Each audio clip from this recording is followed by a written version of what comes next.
I'm Jacob Courtwright, and this is The Locker Room.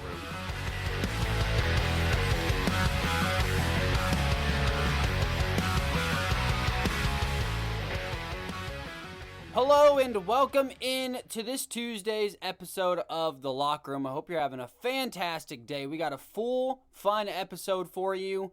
And if you want to stay up to date with everything we have going on, it's simple. Super simple. Follow The Locker Room on our social media, TLR Podcast 615. That is TLR Podcast 615 on every major platform, from Instagram to TikTok to Twitter. You guessed it. That's right. TLR Podcast 615. Listen, we have giveaways. We have competitions. We have fan interactions all the time on our social media, so follow us on there so you can stay up to date. This episode is brought to you by FNX Fitness. Go to fnxfit.com. That is fnxfit.com for all of your gym needs, from clothing to supplements to recoveries. Everything you need to have a better gym experience, a healthier gym experience, and a all-around better workout experience, FNX Fitness has you covered. And guess what? If you use your promo code TLRHOST, that is TLRHOST, all capitals, you can get 15% off your first order from FNX Fitness. So go to fnxfit.com and change your life today.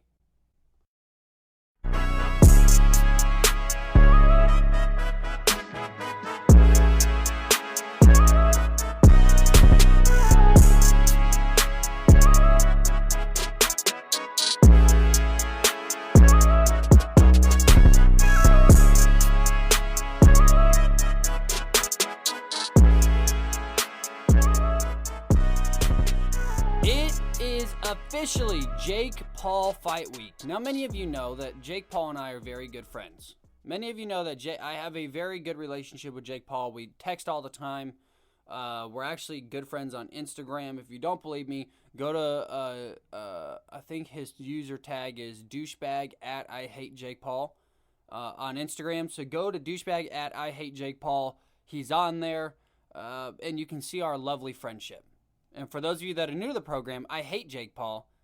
Joke's on you. But I'm not gonna lie, I am kind of leaning towards liking Logan Paul, and I really don't want to like either of the Paul brothers. But I don't know. Logan Paul's got a certain humility to him that Jake doesn't. Now, I'm not saying Logan Paul's a humble guy, because he's not. But he has a certain charm, I would say, that he comes off a lot easier around the edges than Jake does. So yeah, Logan Paul, give him a thumbs up. I mean, his fight with Floyd was at least respectable, I should say. It wasn't an entertaining fight by any stretch of the means. I mean, it was just jab, jab, walk away, hold each other up. You know, I wasn't impressed, but he has some level of respect in my mind. You know, he fought Floyd Mayweather. He's been on an apology tour ever since the whole Japan thing. So Logan Paul's finally getting into some of my good graces, I'm not going to lie. But Jake Paul's a bag of crap, right? We can all agree. I can't stand Jake. I mean, we can't all agree because there's so many millions, and I mean just so many millions of people that like Jake Paul, and it still blows my mind. But it's fight week. Jake Paul, Tyron Woodley. My official fight prediction is coming today. So let's get into this fight a little bit. So Jake Paul is actually coming in as the betting favorite, which I know a lot of you are like, how is that even possible? Tyron Woodley is a UFC champion. And here's what I'd say. I also would not put Jake Paul as the betting favorite, but I understand why. Tyron Woodley's had some struggles as of late in the UFC. I mean, his last fight got starched. Actually, he was starching a guy, then got knocked out. Like, Tyron Woodley's just had a lot of bad losses stack up against one another for the last year. So he is on the other side of, I think he's 30, 37, close to 40, something like that. Let me look this up real quick. Yeah, he's 39, right? So Tyron Woodley is on the other side of young, let's put it that way. Not that 39 is super old, but 39 in the fight game is super old. I mean, we see that across the board with guys like Cowboy Cerrone and all these older fighters, Chuck Liddell back in his day. These older fighters, they just don't have it anymore, right? They don't have the same juice that these 20-year-old psychopaths have that enjoy being punched in the face. They've taken their fair share of damage. So I understand why Jake Paul's the betting favorite. He's coming off a win. Now, granted, it was against a fat, overweight, non-striker in Ben Askren, but it's still a win technically in his record, right? So Jake Paul's coming off a big win. I put that in quotation marks and roll my eyes at the same time. And Tyron Woodley's coming off a string of losses. He's 39 years old, so I understand why Jake Paul's the betting favorite. Now let's get into the actual fight of it all. So Jake Paul's going to have him in size. First off, you don't realize what a big dude Jake Paul actually is. I think he's like 6'2", 6'3". Like, he's a big kid. It's not like Jake Paul's, he's strong. He's got a good boxing physique, I would say. He does look like a fighter. He works very hard in the gym. I will give the Paul brothers that, is they're not showing up to these fights out of shape, or they're not showing up to these fights, not training and just trying to street fight. Like, if you ever watch these YouTubers versus TikTok fights, they happen a lot during, like, bare knuckle fighting. And for those of you who are trying to get into fighting, I don't recommend bare knuckle fighting, because it is exactly what it says.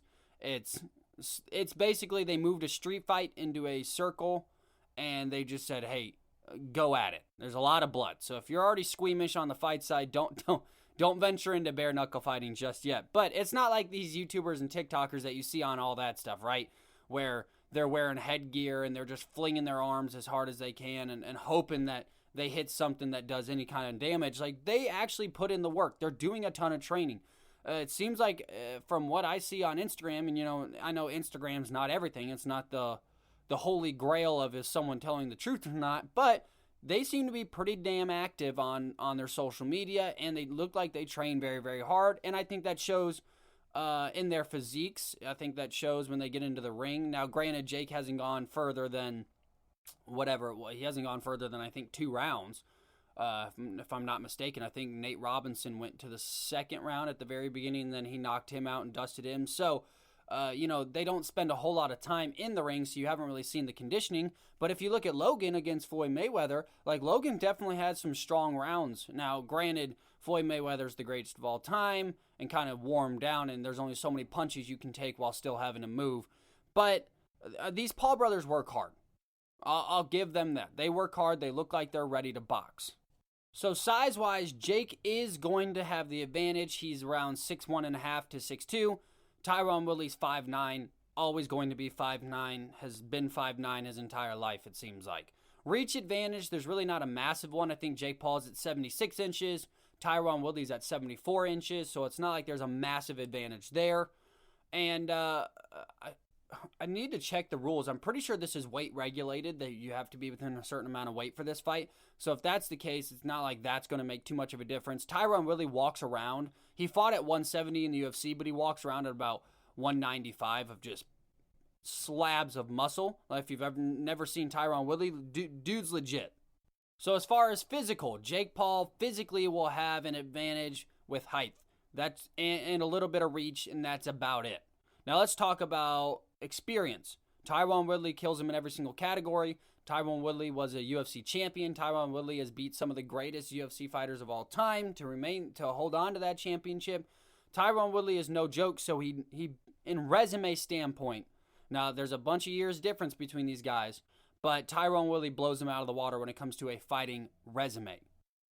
And the big question has always been with Jake Paul is, can he do it in rounds 3? Can he do it in rounds 4, in rounds 5? He's not been fighting guys that can take him 4, 5, 6, 7, 8 rounds. He just hasn't. He fought a washed-up NBA basketball player who has never fought before, and it's shown. And then he fought Ben Askren, a fat, overweight, ex-Olympian, ex-UFC fighter, ex-Bellator champion, who had just come off of hip surgery in December, and he fought in whatever it was, February or March, something like that.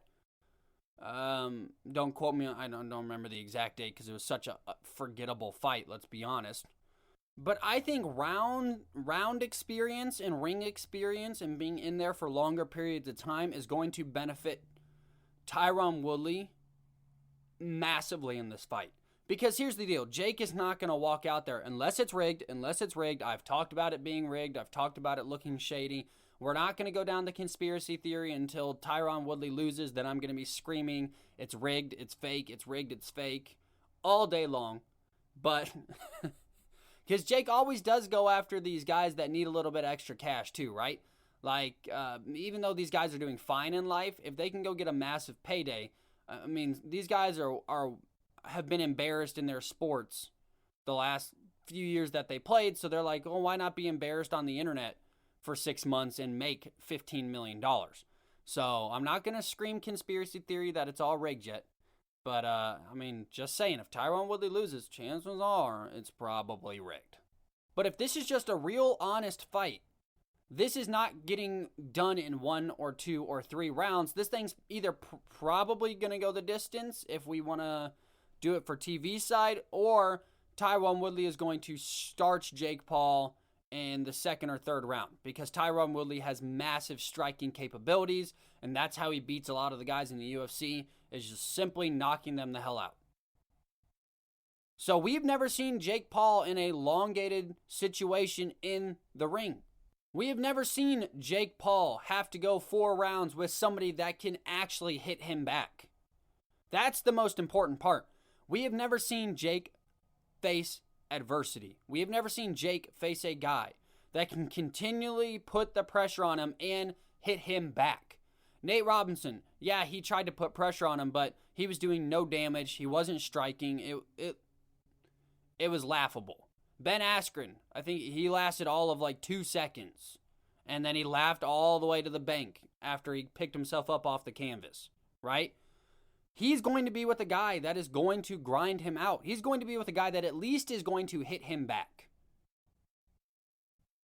So what does Jake do in rounds 3 and rounds 4 when a guy like Tyron Woodley is still there, when a guy like Tyron Woodley is still punching him in the face? And here's the deal. If Tyron Woodley wins this fight, Jake Paul's boxing days are over, and Tyron Woodley will be praised as a hero around the world as the guy who finally shut the Paul brothers up. There's a lot at stake in this fight. Jake Paul's future and Tyron Woodley's legacy. And here's why I say Tyron Woodley's legacy. Now, when it comes to the UFC, I think he's already cemented his legacy. But Tyron Woodley, over the last 2 to 3 years, people are trying to change his legacy, change his narrative. It's the same thing that people did to Jordan when he went to Washington and was terrible, right? They try to change his overall legacy, and I think that's the same thing they're doing with Tyron Woodley. Now, I'm not comparing Tyron Woodley and Michael Jordan, just as an example. But they're trying to just morph that Tyron Woodley isn't that good of a fighter. Tyron Woodley's amazing. And if this isn't a rigged fight, if this is a straight up fight and Jake Paul somehow knocks out Tyron Woodley or beats Tyron Woodley, look it. Hats off to you, Jake. Congratulations. You really are a fighter. Now go fight Tommy Fury. Now go fight Dylan Dan. Go fight real boxers. There's a big difference between boxing and UFC. You know, UFC, you have to look for takedowns, kicks. There's a whole lot more that goes into it. But, you know, I'll give hats off to Jake if he actually wins this fight straight up. And if Tyron Woodley wins this fight, congratulations. You've made yourself for the rest of your life. You don't need to do any crappy rap projects. You don't have to, grind it out. You don't have to return to the UFC to get one more payday. You've made it. You will be one of the most famous fighters in the world for simply beating Jake Paul. So now on to the prediction. Here we go.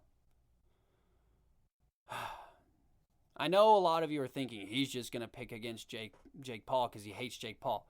And the answer is true. I do not like Jake Paul whatsoever. Hate's a strong word, right? I mean, I dislike Jake Paul as strong leading up to hate as you can get. I think it's going to be a decent fight. I don't think there's going to be a first or a second round knockout, or even maybe a first or a second round knockdown. You're going to see these guys dance a whole lot at the beginning, striking in and out, striking in and out. I'm going to go Tyron Woodley in the 3rd round by TKO. I wanted to go 4th or 5th round, but listen, we have never seen Jake Paul be in a ring an extended period of time. We have never seen Jake Paul be able to handle damage, especially from a guy like Tyron Woodley who can create damage. We have never seen Jake Paul be pressured in the ring. So now we are going to see all of that accumulate on this fight, on this day, August 29th. I don't think Jake Paul can handle it because we have not seen it. And if he can handle it, then I will change my opinion. Then I will say I was wrong. He can handle it. He's legit. But today, Tyron Woodley in the 3rd round, TKO. And that's the way the news goes. So if you're like me, you are obsessed with college football. If you're like me, college football is the greatest sport ever, right? If you're like me, you couldn't wait to do a college football segment next week. You couldn't wait till next Tuesday. You had to do a college football segment this week. I am going to do, and we're going to return the college game day picks just like we did last year with an array of guests. It's always a lot of fun, and you at home can play along as well. That is going to continue. That is going to happen this year, absolutely. But I'm going to do the first one by myself just because, I'm a little bit selfish, and I couldn't wait. I could not wait to not do a college football segment, so we're doing one today for the very first week of college football. I'm giving you 6 games to pick from. You can play along at home, and of course, all this will be on Instagram. Next week, TLR Podcast 615, you'll be able to vote. We had only one person win last year. You have to beat me. So we only had one person win last year, and he was a co-host of the show, Stephen Hines. So he didn't get to win any prizes, but you can. So go to the locker room on Instagram to find out how you can play our college football pick'ems for the entire year. And let's get into my college football pick'ems for week 1. And I try to pick a game from each day because games start on Thursday, go all the way to Sunday. So I tried to pick 6 games that I thought were interesting. For those of you who don't know how I pick these games, I'm not going to pick Alabama every single week to talk about. I'm not going to pick a top 25 team all the time. Sometimes I just want to pick the interesting ones. Sometimes I just want to pick the teams that no one wants to talk about. No one wants to give them love. Like the Citadel versus Coastal Carolina. Coastal Carolina comes into the season ranked 22. Now, we all know the amazing performance they put on not too long ago. They beat BYU and Zach Wilson, who is now the number 2 overall pick in the NFL. One of the most memorable games. It was in a neutral site. Coastal Carolina is a lot of fun. Here's why I wanted to talk a little bit about Coastal Carolina, and I apologize to the Citadel because I'm sorry, you're going to lose probably pretty bad unless all of Coastal Carolina comes down with COVID. But the reason I wanted to talk about Coastal Carolina is Coastal Carolina is very underrated coming into the season for a couple of reasons. Coastal Carolina is losing three players. 3 players from their team last year. And those 3 players, not one of those 3 players is the quarterback. That's the most important aspect of that question. Are any of those 3 players the starting quarterback, McCall? Nope, it's not. McCall will be back, including the entire starting offensive line will be back. Arguably the most important pieces on the offensive side of the football, the offensive line and the quarterback, they will be returning. Coastal Carolina has a decent defense. I think can honestly be a top 15, top 20 defense, especially in the divisions that they play in and in the games that they're going to play in. They're going to be, head and heels above probably just about everybody that they play this year. But they could have a top 20 nationally ranked defense as well. Like, this defense has no schlubs. They've already got 3 or 4 guys that are being scouted to be NFL prospects this coming year. Then you have redshirt sophomore Grayson McCall, the quarterback, who has a cannon for an arm. Now, he's not the most, he's a sophomore. Let's put it this way. Last year, he definitely had some throws where you're just like, buddy, that's something that you learn with time. But I'm actually a pretty big fan of Grayson McCall. The Chanticleers are going to become my new team if Oregon were to ever disappear. Because, A, the name's incredible. Everybody's got a mullet, it seems like, on this team. And they come with a lot of fire. They've got a very deep wide receiving core, deeper than they had last year. The biggest question surrounding this team this year, I 100% believe that they can win their division. They can make another title game, which their title game last year got canceled due to COVID, of course. But, they edged out teams like BYU and Louisville last year, respected programs. So I'm excited to see what the Chanticleers do. Can they live up to their own hype?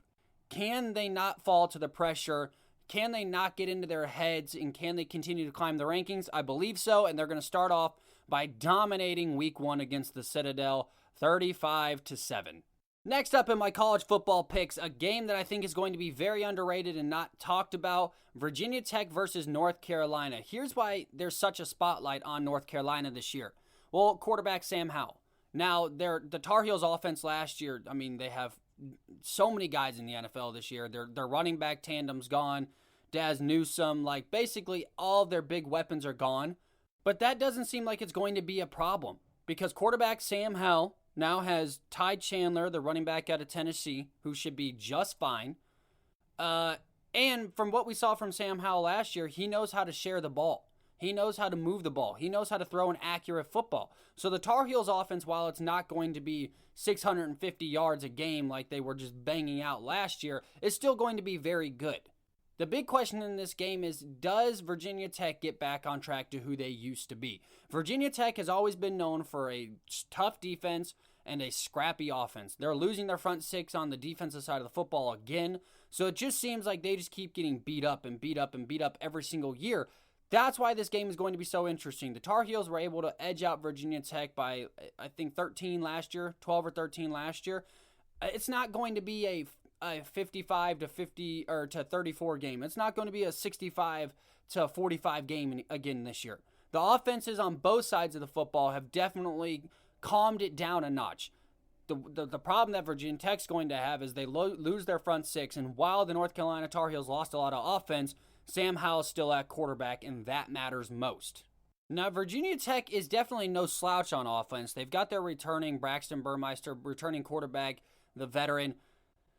This is going to be, I think, the thriller game of opening week. Now, there's a lot of really good opening week games, but this could be the thriller game of opening week. If you're a college football fan, this could be the thriller game. Let's put it that way. It's not your typical Alabama. It's not your Clemson versus Georgia. You know, a lot of people think that's going to be your thriller game, and it's going to be amazing.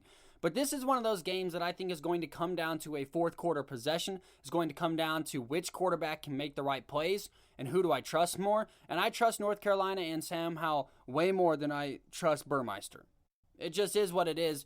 North Carolina has another really good running back out of Tennessee in Ty Chandler, who's going to be amazing for them. They've got a good offensive coordinator. They've got a good head coach. And more importantly, they have Sam Howell still back at quarterback.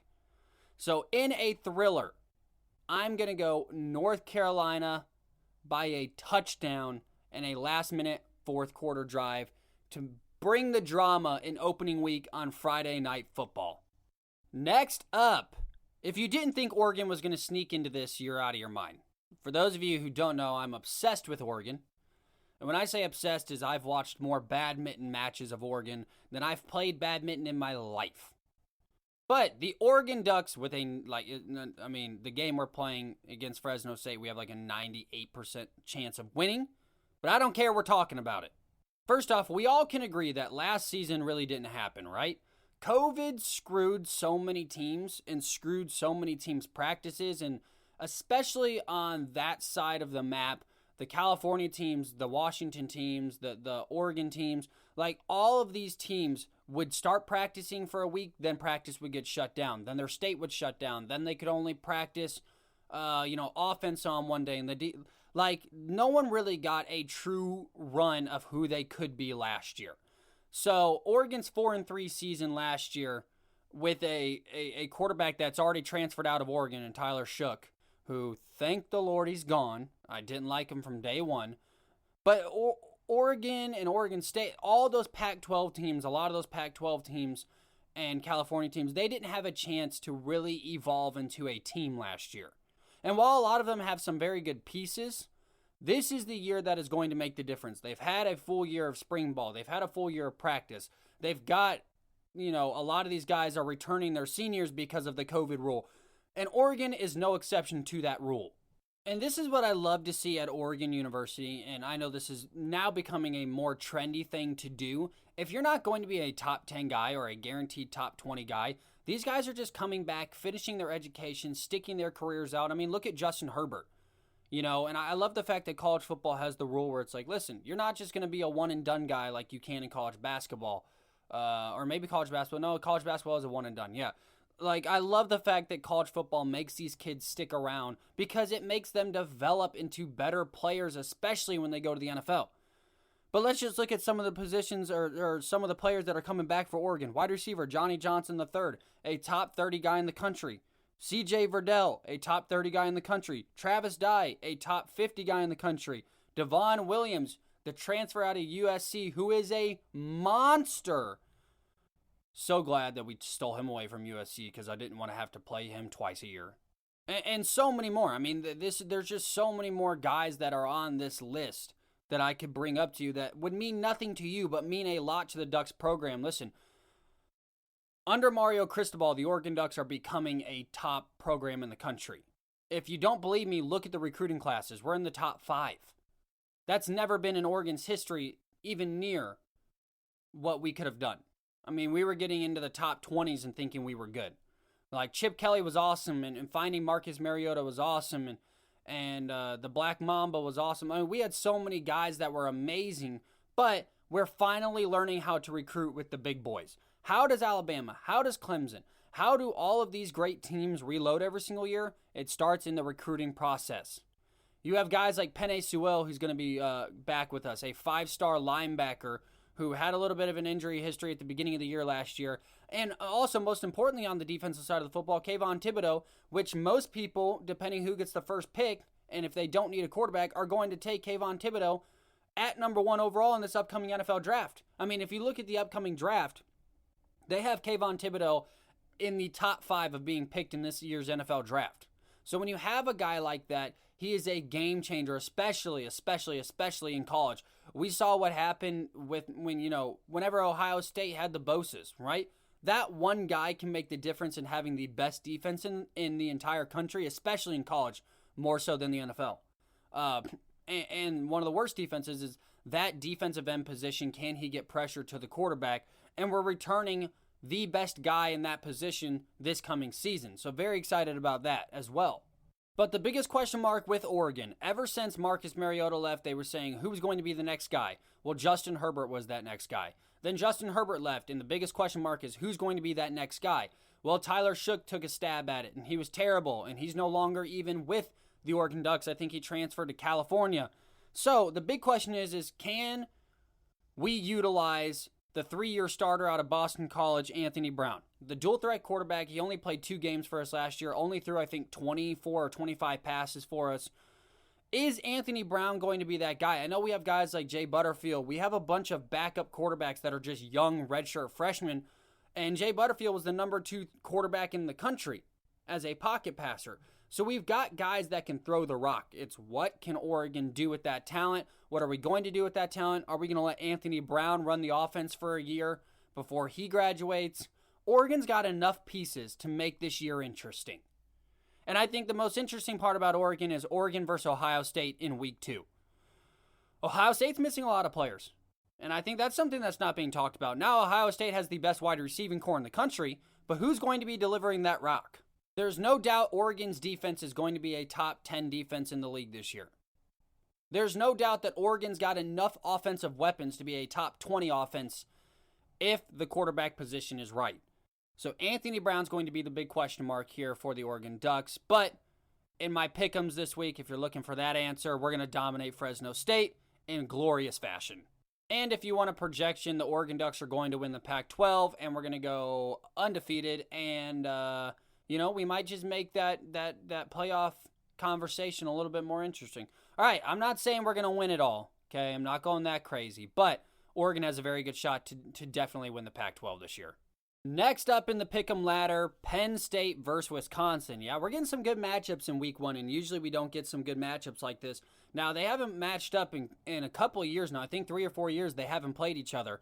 And Penn State was flat out embarrassed to start the year off last year. Penn State came into the season ranked number 8 overall in the country. Sean Clifford was set at the helm. They were set to make some noise. They were set to put some pressure on Ohio State. And I think the best part of it all is that they not only lost their first game to Indiana, but they lost 4 more games following that game. So Penn State's definitely going to be on a little revenge tour, so to speak. I mean, Penn State was embarrassed last year. And here's the biggest problem is Penn State is known for producing linebackers, running backs, and tight ends. And what did they fail at miserably last year? Linebackers, tight ends, and running backs. I mean, if you look at their previous year's numbers, now granted they did have guys like Saquon Barkley in the backfield, but they couldn't consistently run the football last year. And Sean Clifford, while I don't mind Sean Clifford, I think he's a decent quarterback. He's good. He's good for a Penn State quarterback. Sean Clifford is not the guy that's going to be able to put a team on his back and throw the ball 46, 47 times in order to take his team to the finish line. That's just not who Sean Clifford is. He's a very good game manager when he's paired with a very good run game and good tight ends. And Penn State's defense last year, I think a lot of it was they were left on the field 90% of the game. They couldn't stay out on the field. Their offense couldn't stay out on the field long enough to give their defense a break. And I know what people are thinking, that doesn't really matter, but it does. If you have never played football at a higher level in college, you need those rests in between. These defensive players and these offensive players at practices aren't practicing playing two-way anymore. This isn't high school. They're not linebackers and wide receivers. They're not, they're not offensive linemen and defensive linemen. It doesn't work this way anymore. I mean, there's a lot of guys in high school. A lot of these guys in high school played both sides of the football because they were just so impactful on both sides. So when you get to college and you're just specializing in your position, listen, you don't get as many reps. You're not on the field as much. Even though you're doing conditioning, it's a lot different from conditioning onto a field and on your practice field than going into a game. So in my personal opinion, that's one of the biggest reasons that Penn State's defense couldn't get any traction last year. Penn State's defense was just simply playing the entire game. And, you can't do that, like I've said. Now, this year, they're returning with a vengeance. I know that they've been outspoken about how they were disrespected, treated like garbage. They're ready to make a difference. But the problem is they're running into a Wisconsin team that is also out to prove that they are one of the best teams in college football. Wisconsin will have a defense that is flat out special this year. And I literally, I don't take that for, I'm not over exaggerating like I know I usually do, but their defense is going to be flat out special. I mean, there's not even one specific player. We always know that Wisconsin has a good defense, but this year Wisconsin's defense, with all the experience that's returning, they're going to be, they honestly could be a top 5, top 6 defense in the country this year.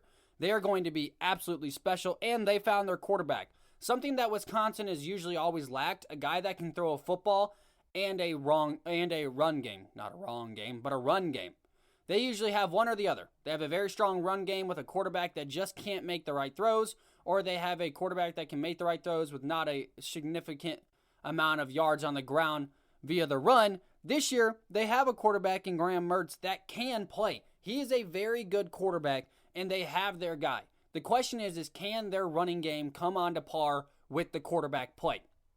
If that's the case, if they can get all of these tandems together with that defense that is going to be super special, and I think is going to maybe even, I'm calling it now, maybe even upset Ohio State if they can continue to click on all cylinders.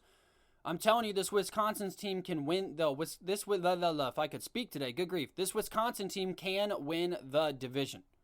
And I'm not making a light of that. I could give a crap if Wisconsin is successful or not. That's how you know that I'm being 100% honest with you. This Wisconsin team is going to be special if they can figure out the quarterback and running back tandem to go together. That is why I'm going to pick Wisconsin here. And right now I think they're a slight favorite in the betting odds, but they're saying that the Nittany Lions are gaining some steam and might even overtake them as the betting favorite. But look out, because Wisconsin is coming. Another great matchup we have coming in week 1, Alabama versus Miami. Now, here's why I think it's going to be a good matchup. I understand that Alabama does not go through rebuild phases. They go through reload phases. But this is maybe the most talent they have ever lost in a single year. I mean, if we go down this list, Devontae Smith, Patrick Surtain II, Mac Jones, Najee Harris, Jalen Waddle, Christian Barrymore, Alex Leatherwood, Little. Like, it just keeps going and going and going and going. I mean, that's a testament to how amazing Alabama is, but can Alabama overcome this much loss? This much starting loss? This much game-impacting loss? But I'm not stupid. If there's anybody that can do it, Nick Saban can do it. If there's ever a team that I'm not worried about finding the next guy up, the next man up, it's Alabama. Why? Because the guy that's next man up is also a 5-star linebacker, running back, quarterback, whatever. There's just the next guy up. Now, coming into this season, Alabama has not had that guy yet. Has not had that conversation of this running back, this wide receiver, this quarterback, this defensive player can make all the difference in the world and lead them back to a championship. Not that they don't have that guy or that Alabama isn't on the verge of getting ready to announce that guy, but so far leading up into week 1, Alabama has not really come out strong as we usually are used to hearing about. We're not hearing about a running back, a quarterback, a wide receiver. Not saying that Alabama doesn't have those guys again, but Alabama is coming into a lot tougher year than I think Nick Saban is used to, losing so much talent. So, do I have my faith and trust in Alabama that they are going to beat the Miami Hurricanes? Yeah, absolutely. Alabama's going to win this football game. Why? Nick Saban doesn't lose big game openers to ranked opponents. That's just a fact. His record, I think, is like 6 straight, something crazy like that, of game openers against ranked opponents. He just does not lose. So if it's a big game moment, you can bet that Nick Saban is going to be ready. Here's the only advantage that Miami does have in this game. Experience. And for whatever experience is worth, Miami has it. In their 2 games last year, they got destroyed by North Carolina. They got destroyed by Clemson. Like I said, last year with all the COVID craziness, it's hard to really put any stake into what happened last year. For me personally, you don't get a full feel of these teams. They don't get full practices. Well, Miami, I think that they've basically been open since day one. They didn't know that COVID was a thing. But, I mean, it's hard for me to judge teams based on last season. So coming into this season, they've got the more experienced players. They've got a lot of, they're returning just about everybody except for 3 or 4. So they're returning a large number of their players. They're going to be familiar with the system. They're going to be familiar with the game. Is that going to be a little bit overpowering for Nick Saban's team, who is basically reloading across the board? I mean, we've never seen Nick Saban fall flat on his face because the guy, like I said, the guys behind the guys are 5-star guys, so it just builds up and builds up. But this year, with so much inconsistency in how Nick Saban's feeling, and in his press conferences, he's even said it, hey, listen, we don't have a guy that we're comfortable saying is the guy yet and could lead us to a championship. So that being said, it can make it a little bit interesting, but let's be honest, Alabama's going to win this game, probably by way more than most people think too. And the last game in my college pick'em is going to be Clemson versus Georgia. The game for the ages, the opening day game that has been more hyped than probably most opening day games in recent college football history. It's going to be epic. It's going to be awesome. It's going to be back and forth. It's going to be a thriller. And the only questions that need to be answered are these 2 questions right here. Which set of coaches do you trust? Which set of quarterbacks do you trust? Because at the end of the day, Georgia has a great defense. Their defensive line is probably going to be the best in the country. Clemson's going to have a good offensive line, but also is going to have very good weapons in the backfield and at the wide receiver position. So it's going to be Georgia's defense, Clemson's offense, and honestly, it's going to come down to which quarterback can make the best plays. We know Georgia's defense is stout. We know Clemson's offense is always going to be up there, especially with the DJ Uiagalelei. I don't know what his freaking name is. There's a lot of E's, there's a lot of U's, there's a lot of I's, but there's a G and L. So Uiagalelei, whatever it is, we're rocking with that. I'm just going to call him DJ. What up, DJ? I'm sorry I butchered your name on a podcast, but so has everybody. So, you can't just blame me. Have a name that's easier to pronounce. I'm just joking, by the way. I understand you couldn't pick your last name, but you could shorten that up a little bit, right? Like, take out a couple of the E's and a couple of the A's and a couple of the L's, and it might... Anyways, I'm over here telling a guy that he needs to change his name so I can pronounce it on a podcast. Yeah. So, but it's going to come down to which quarterbacks do I like the most in the right situations. Trevor Lawrence went out last year with COVID, and we saw DJ come in and have an incredible thriller game against Notre Dame. That was just glimpses of what we could see from DJ this coming season. A lot of people think he's going to be in the Heisman conversation. Another guy, JT Daniels, the quarterback for the Georgia Bulldogs, finally coming into his own. Seemed like he started catching his stride at the right moment last year. And while they had a couple of bumpy patches, I think this year he's going to be much, much, much better. And that Georgia offense always has a good running back, always has a good stout wide receiving core. So it's going to be a lot of fun. But it's what coach, what quarterback do I trust in all of these situations? And while I haven't seen a lot from DJ, he's already, just his one game that he played, making it very hard to not go against him. Coaching-wise, Dabo Swinney, he's right up there with Nick Saban. That has already advantaged Clemson. So it's really down for me to the quarterback. Do I trust DJ or do I trust TJ? Or JT? Or TJ? I'm just messing with you. I know it's JT. It's been a weird morning here recording, actually, because they're putting in a new road outside of my house. So they've been blowing dynamite up, and I've had to stop the podcast 3 or 4 times because you just hear a massive explosion, and I didn't realize if I was under attack by terrorists or what. But yeah, I've had to go wipe myself up a couple times. It's been scaring the crap out of me. No pun intended. But yeah, it's what quarterback do I trust? And even though I haven't seen a whole lot from DJ, I'm going to lean on the side of DJ just because Clemson for me is like Alabama. They don't rebuild, they reload, and that is why I'm going to go Clemson here in a thriller. This is going to be a very, very fun game. Clemson in a thriller, maybe even going into overtime, but I'm going to stick with just straight up Clemson by 7, get a last-second touchdown from DJ. It's one of the games for the ages. And that leads us all the way to the last subject of the day, which is really not a last subject. It's just me talking about fantasy football. Fantasy football for the locker room is returning. Now, last year we did have a couple participants that won the opportunity to play in the Locker Room's Fantasy Football League. So congratulations to those of you who won. The league is coming back, and we're about to have a draft soon. All that information will be on the Locker Room Podcast 615 on Instagram. So if you want to be a part of the Locker Room's Fantasy Football League, listen, I don't get any money. You don't have to put in any money, but you can win some money. So if there's never a motivation to do something, it's free money, right? So if you want to be a part of the Locker Room Podcast Fantasy Football League, here's how it works. DM me on Instagram. I'm choosing the top 3 people that DM me the quickest. Last year, we had a bunch of people all want to join 2 weeks late. So if you want to be a part of this, it has to be done before Friday. This Friday, that is right. You have a whole, whatever, I don't even know what today's Tuesday, right? Yeah. You have a whole couple of days before you have to have your answers in. So if you want to be a part of it, just DM me your name, and then I will make sure that you get all the information you need. Only taking the first 3 people that DM me. So it's a limited time only. Would love to see you be a part of the league. Last year, actually the person that joined our league came in second. So we only had 1 person last year. This year I'm opening it up to 3. You can win cash prizes.